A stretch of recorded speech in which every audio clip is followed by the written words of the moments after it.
Welcome to Hagan's training on the basics of gambling commission licences. In this training video, we're going to run through the types of licences issued by the British Gambling Commission, key facts on operating and personal licences, and the Commission's public registers.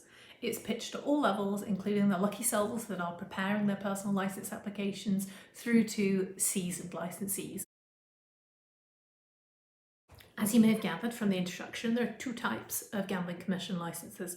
Firstly, operating licences that are held by gambling businesses, and secondly, personal licences that are held by individuals. Personal licences are different from Annex A's.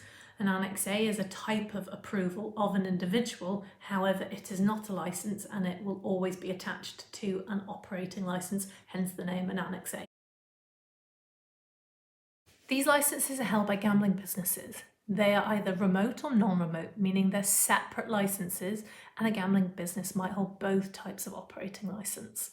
Generally speaking, non-remote means land-based and remote means online. However, the exception to this is in relation to any gaming machine or gambling software activity where the distinction is the type and form of communication used. All licences are operating licences, and linked and ancillary licences can never be held on their own. Operating licences are indefinite in duration, meaning they are not subject to renewal. Operating licences are not B2C or B2B specific, with the exception of host licences, which are only available for B2Bs that meet the Commission's eligibility factors. Subject to the Gambling Commission's agreement, umbrella licences authorise the activities of other group companies, generally wholly owned subsidiaries. Most importantly, and never to be forgotten, annual fees are due before the licence anniversary date each year. There are two types of personal licences. Firstly, personal management licences, known as PMLs, and secondly, personal functional licences, known as PFLs. As the name suggests, a personal licence is personal to the individual. PMLs are non-remote and or remote, meaning the individual must ensure that they hold the correct sector for their current roles and responsibilities. As with operating licences, personal licences are indefinite in duration, meaning they are not subject to renewal. Different from operating licences, personal licences are not subject to an annual fee. However, there is a mandatory maintenance check every 5 years and an appropriate fee is payable. Presently, that's £370 for PMLs and £145 for PFLs. If you fail to complete your personal licence maintenance check, the licence will be revoked by the Gambling Commission. It will not lapse. So it's very important, if you no longer require your licence, please surrender to the Gambling Commission. As we've already learned, a personal licence is personal to the individual holding it, which means if you leave a gambling business, you take your personal licence with you. The Gambling Commission publishes 3 public registers, one on operating licences, one on personal licences, and one on premises licences, which is a collection of data from local licensing authorities. We're going to look at the first 2.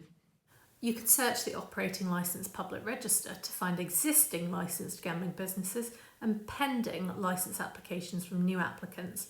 The Public Register also shows pending applications to vary for new licensable activities, regulatory settlements and sanctions, lapsed or surrendered licences in the last 3 years. You can search by licensee name, trading name or account reference.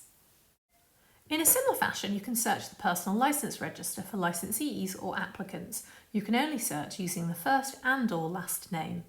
Once you've found a personal licensee or applicant, it will show the type of personal licence, which will be a PFL, non-remote PML and or a remote PML. Also show the account reference for the licensee, the registered town or city, date of grant, status, sanctions and any other actions taken by the Gambling Commission. Reiteration is an important aspect of learning, so let's recap on some of the key concepts we've just learned.